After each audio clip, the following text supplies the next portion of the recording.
Yeah, what's up, Flobo? Episode number 57. How's everyone doing on this Wednesday morning? I'm doing okay.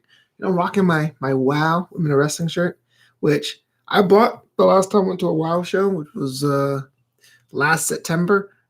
To me, it's kind of weird. The logo is so tiny, but if I ever want to go and prove that I'm a wrestling fan via V-necks, that's what you do. How's everyone doing, man? I know everything's getting crazier and crazier. Forget the table stakes of what's going on with the global pandemic. I'm just meaning day-to-day life, getting online for groceries and trying to figure out the rent situation or the mortgage situation or trying to see your family members and all that stuff. It's like the initial shock. There was like the adjustment period, like, hey, it's a new normal.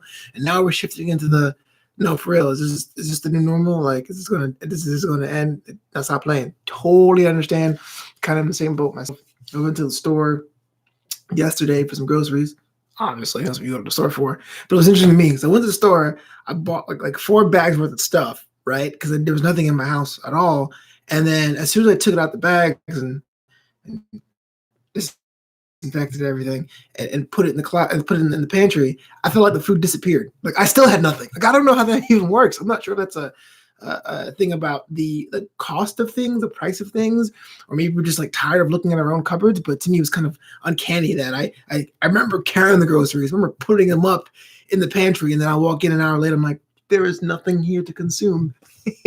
Where's DoorDash when you need it? For most of us here in the United States, this week is stimulus check week. That's when they had the stimulus package that passed a couple weeks ago for $2 trillion, and companies are getting bailed out, industries are being preserved. But the average Joes like you and me are getting a check based on their income and family size. Great, sounds dope. I live in California. That stimulus check won't do too much, but hey, you know what? I'm not in a position to complain, and I'm not really sure if anyone gets the credit for having to give me a emergency stimulation, but I'm so glad I got mine direct deposit and I have to wait for a check with the president's name on it. That's kind of weird. I'm not being political. That's just weird. Like, why would I? Like, you put George Washington on a dollar because he was a founder, of the United States, but the current president's like making sure his name is on the check, so you'll see the name. I'm supposed to thank the guy. It's weird. It's weird. So the reason why I'm doing today's episode is to talk to you about Star Trek. I don't know if people saw me on Star Trek Discovery, Star Trek Picard's after show over at AfterBuzz TV, or checked me out when I did the Black Cast about a week and a half ago. Star Trek was something that I saw as a kid. I acknowledge I know about it, but I kind of avoided. I thought the fandom was too large and not for me. And so it was only, the story goes, it was only when I was studying, traveling abroad for a wedding, where Star Trek Discovery was available on Netflix internationally, and I was holed up in my room because I had run out of money. Right, essentially, I did a wedding, but like I went on such a shoestring budget. Like the day before I had to leave, I was out of money, and so I stayed in my hotel room and saw the sights of Italy from local television. And I saw Star Trek Discovery, and I said, I'll give it a shot because, what I'm going to do. And I fell in love with it, instantly hooked with Star Trek Discovery. So one, I'm a new fan to the whole Star Trek fandom in the universe. But two, as far as it's concerned, Star Trek Discovery is Star Trek to me. That's like the way I look at everything through a prism. And it was interesting coming back to the States, realizing, hey, after Buzz needed a Star Trek Discovery panelist, I applied with zeal, with fervor, with zealousness, right? And I got on this panel where I was the new guy of the group, and it was interesting because my perspective was so different than everyone else's. Like, for example, to me, Klingons don't have hair, and in season 2, when they had hair, blew me away. That's the example we always use. So it was pretty cool. I got kind of into it, and during the season 2 of the Star Trek Discovery panel, I had a poll, and I told people, hey, what Star Trek should I watch next? Because, hey, if Star Trek Discovery is this great, maybe the other ones aren't so bad. And there's a poll on Twitter, and everyone's like, no, DS9, bro, DS9. Yay, woo. I said, cool, I'm going to do DS9. So next week I went to the show. I said, guys, I'm doing Deep Space Nine as my next series. And the host basically grabbed me by the collar and put me in the corner. It was like, you're doing TNG, bro. Star Trek The Next Generation, because Picard was coming up, and to a lot of the hosts in that panel, Star Trek The Next Generation is their Star Trek. So that was pretty interesting. Sat down, watched it.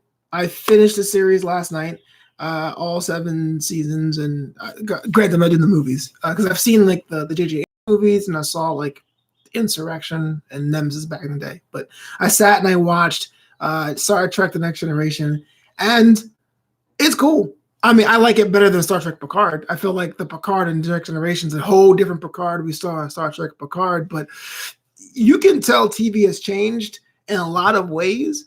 And that is, back then, those shows weren't made to be binged.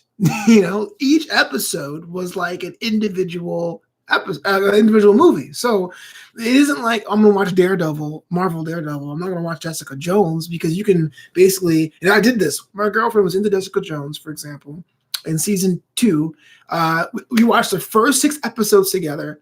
I went out to the bar and drank a bit in the grocery store. I came back for episode 12 of 13, and I didn't miss an entire beat. Like, I knew exactly what was going on. So there's enough story plots. But Star Trek, it's a mini movie every time. Opening scene is usually escort mission, or usually a planet visit, conflict, ready room discussion, what do we want to do about it, the attempt to solve it, it doesn't work, twist, it does work, and then they fly off into space. That's the way it is. So it took me a little longer. It took me like 6 weeks to get into this. And I was like, man, I don't know if I can do this, man. I mean, I can do Discovery, no problem, but TNG, was pretty dense.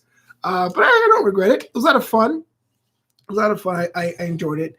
And so last night when it was done, I said, okay, let me know what's the next series I should watch. And everyone was like, DS9. But before they did that, before I submitted that, I go, let me watch the pilot of the original Star Trek while I wait for the poll results to see if I stick with the original or go DS9.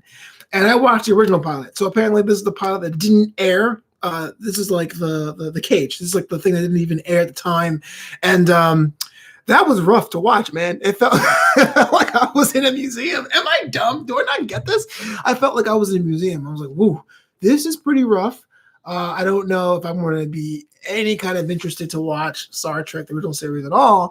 But then when Netflix auto-played to episode 2, and we saw like 3 or 4 minutes of Kirk is being Kirk, I'm like, I'll give it a shot. But by then I went back to Twitter, and Twitter was like, DS9. So all I'm saying is I'm going to try DS9 out first. I don't know how long it's going to take me.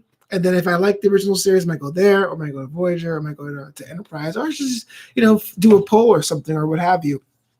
Now, the lesson I learned, and I want to share with you, is this. Sometimes you have to give fandoms a shot. Another fandom I haven't tried is Doctor Who, for similar reasons. By the time I came around, there was already like 8 legacy doctors, and then the 9th one started. And how could the 9th Doctor be the first Doctor? But then he's all like flying through space, but he has a screwdriver, but the telephone box is really, really big, and there's like Daleks, like, destroy them too late. And then there's like this whole angels, if you don't look at them, they cry and they kind of kill it. Weird. So I always avoided that. But what I'm saying is that sometimes if it's around long enough, there's probably a reason why it has staying power. Give it a shot. I didn't read Harry Potter growing up, but with my ex-girlfriend, she was into it. I got into it kind of in a small, slow burn way. And even though the irony is not lost on me that I am Ravenclaw and haven't read the books past the second one, I still am. Ravenclaw up, son. So that was a lot of fun. Let me know about DS9, any kind of episodes or characters to look for. If you guys are a fan of the series, if you guys have a series you really hate, if you're like, oh man, all Star Trekers are great, except for Enterprise, let me know why in the comments below. Like, comment, share. I need subscribers because YouTube doesn't care about you if you don't have 1,000. It's really sad but true.